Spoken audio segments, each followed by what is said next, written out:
Saudara Presiden Joko Widodo hari ini melakukan perombakan kabinet, lalu seperti apa otak-atik calon menteri dari awal sampai proses pelantikan.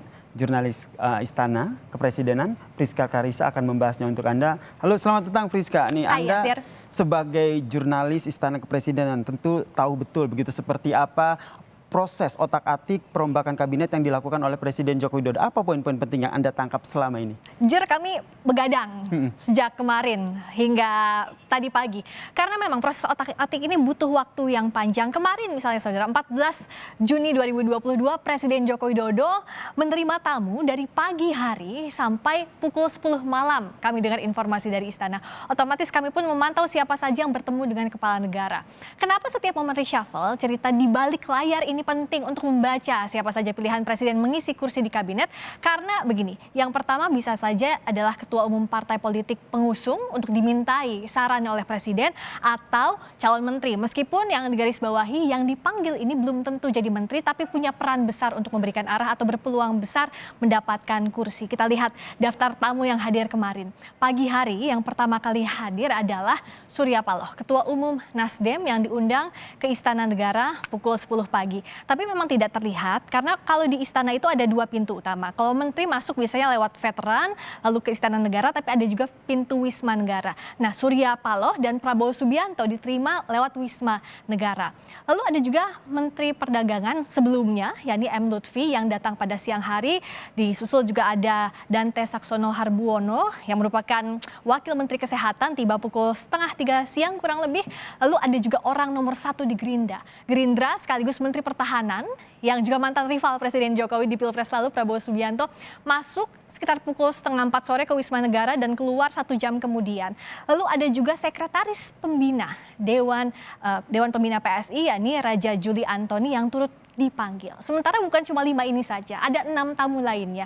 Kita lihat ada juga Marsikal Hadi Cahyanto, Purnawirawan, ex-Panglima TNI, pada sore hari disusul oleh mantan Menteri ATR, Kepala BPN Sofyan Djalil yang bersamaan waktunya kurang lebih 5:30 sore. Lalu ada mantan Wamen ATR, Surya Chandra yang hadir sekitar pukul 6 sore hari. Lalu ada Ketua Umum Partai Amanat Nasional Zulkifli Hasan hadir malam harinya. Ini ditunggu-tunggu karena sampai sore jadwalnya kurang lebih pukul 6 sore harusnya, tapi kok nggak hadir-hadir, ternyata ada malam hari. Sebelumnya beberapa hari lalunya juga ada Menkes Budi Gunadi Sadikin dan juga Menteri Investasi yang dipanggil ke istana oleh Presiden. Nah, berikutnya kita lihat siapa saja yang akhirnya dilantik Presiden Jokowi jadi menteri dan wakil menteri baru Kabinet Indonesia Maju. Kalau nama Hadi Cahyanto tidak asing lagi. Selain pernah menjabat Panglima TNI, Hadi Cahyanto juga terakhir menggawangi proyek MotoGP Mandalika dan dipuji, diapresiasi oleh Presiden Joko Widodo dan saat ini mengisi pos Menteri Agraria dan Tata Ruang atau Kepala BPN. Lalu ini Zulkifli Hasan yang sempat otak-atik waktu itu terdengarnya adalah akan dipilih menjadi Menteri ATR BPN, tapi pada akhirnya dijatuhkanlah posisi Menteri Perdagangan kepada Zulkifli Hasan, jadi PAN dapat 1 kursi. Lalu Raja Juli Antoni sebenarnya yang sebelumnya mengisi Wakil Menteri ATR BPN juga PSI, yakni Surya Chandra, tapi digantikan oleh Raja Juli Antoni. Kalau John Wempi Watipo sebelumnya memang menjabat Wamen juga, Wamen PUPR, tapi bergeser ke pos Wakil Menteri Dalam Negeri. Sementara Afrian Syah Nur ini juga salah satu partai pendukung, bukan pengusung, yakni sekjennya PBB, Wakil Menteri Ketenagakerjaan, dapat porsinya. Tapi yang menarik kita lihat, yang disoroti adalah masuknya Zulkifli Hasan. PAN masuk, bukan kali pertama sebenarnya PAN masuk ke Kabinet Jokowi.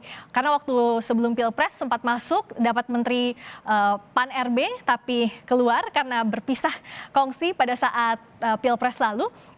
Tapi dengan masuknya Zulkifli Hasan, pertanyaan yang muncul di publik, kira-kira koalisinya Jokowi Ma'ruf ini bakal langgeng atau tidak? Bakal kompak atau tidak?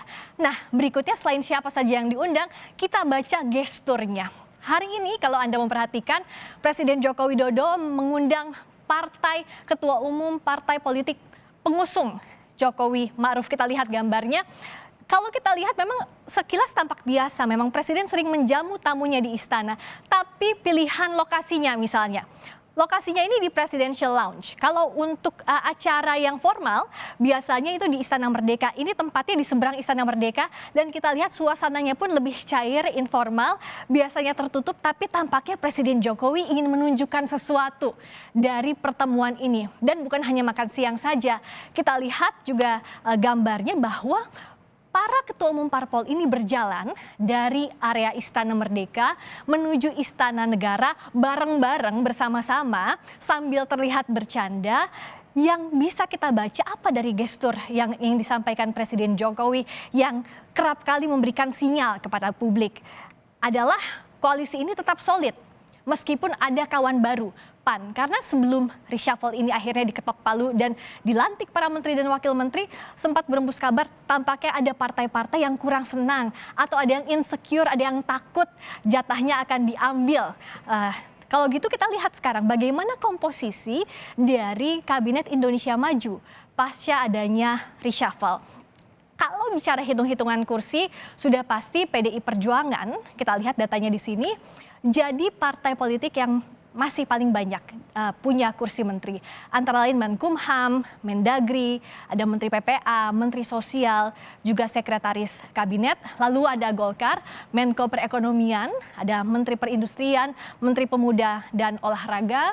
Juga kalau lihat Nasdem ada Menkominfo, Menteri LHK, Menteri Pertanian punya 3 kursi sama kayak Golkar. Berikutnya PKB juga 3 kursi, ada Menaker, Mendes PDTT, dan juga Menteri Agama. Gerindra punya 2 kursi juga, ada Menteri Pertahanan dan Menteri Parekraf. Lalu P3 ada Menteri PPN atau Kepala Bappenas dan PAN punya 1 kursi. Nah, berikutnya yang dibaca adalah bagaimana koalisi ini ke depannya. Apakah betul bisa punya efektivitas terhadap kinerja Kabinet Indonesia Maju di sisa masa pemerintahan Jokowi Ma'ruf. Ini yang ditunggu, bukan hanya sekadar bagi-bagi kursi politik.